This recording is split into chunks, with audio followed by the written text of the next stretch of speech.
కనపడుతుందా దాంట్లో కూర్చొని పుస్తకం చూస్తున్నాను. వీళ్ళిద్దరూ ఎంత హ్యాపీగా పడుకున్నారంటే కింద దుప్పడు వేసుకున్నారు. ఆయన ఎఫ్ఆర్సిఎస్ డాక్టర్ అమెరికా నుంచి వచ్చాడు.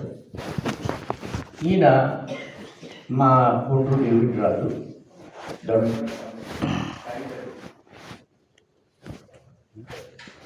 Panchayat board member. వీళ్ళిద్దరూ సైడ్ బై సైడ్ పడుకున్నాడు. ఆయన ఎర్రగా అందంగా ఉంటాడు ఆయన డాక్టర్ గారు.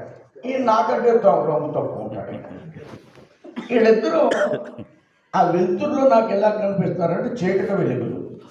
వాళ్ళిద్దరూ అద్భుతంగా మాట్లాడుకుంటున్నారు. ఈయనెవరు ఈయన కాసేవాడు.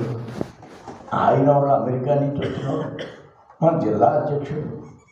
వాళ్ళిద్దరూ కలిసి మాట్లాడుకుంటున్నారు. ఏంటి దూరం నుంచి అంత దూరం నుంచి ఇంత దూరంలో పడుకుంటే నేను కారణం నుంచి అబ్జర్వ్ చేస్తున్నాను. అంటే ఒక కలయిక, మానసికమైనటువంటి కలయిక శిక్షణలో సబ్జెక్టుల మీద ప్రధానమైనటువంటి అంశం కాదు. ఒక రాత్రి అబ్బాయి ఎవరో తేలిగ్గా చెప్పాడు, ఏముందంటే దగ్గరే కదండి వెళ్ళిపోతారని మేము ఎలాంటి రూమ్ తీసుకుంటాం, నెక్స్ట్ డే బడబడ మాట్లాడి చేస్తామండి. భారతీయ జనతా పార్టీ దేశంలో మనలాంటి వ్యవస్థని నిర్మాణం చేసేటువంటి శక్తియుక్తులు ఉన్నటువంటి రాజకీయ పక్షం ఈ భారతదేశంలో ఇంకొకటి లేదు. మనమే ఛాంపియన్స్, ఇద్దరు మనమే ఛాంపియన్స్. కాబట్టి మీ అందరూ కూడా ఈ శిక్షణ అనేది ఒక పరీక్ష. దీనికి అందరం సిద్ధంగా ఉందామా? అందరూ దీన్ని ఆనందంగా స్వీకరిద్దాం. అందరం దీన్ని పండుకోవడానికి ఉండే విధంగా ప్రయత్నం చేద్దాం.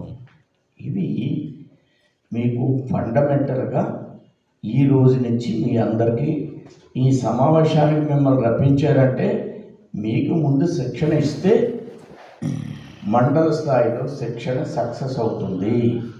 మనం అందరం ఈ రోజు నుంచి ఆ విధమైనటువంటి ప్రయత్నం మనం చేద్దాం. నలుగురు ఒక త్రాటి మీద ఉండి దీనికి మరి ఒక రోజంతా డబ్బులు అంటే ఇంచుమించు ఒక 100 మంది అనుకోండి. 100 మంది అంటే రాత్రి భోజనం, పొద్దున బ్రేక్ఫాస్ట్, మధ్యాహ్నం భోజనం, ఈవినింగ్ స్నాక్స్ ఎంత అవుతుందండి? రఫ్గా 1000 రూపాయలు, 80,000 అవుతుంది. 50,000కి మీరు సిద్ధంగా ఉంటారు. 80 అవుద్ది. అంటే బయట ఏదో చిన్న ఫ్లెక్స్లో జెండాలో ఏవో కడతాం.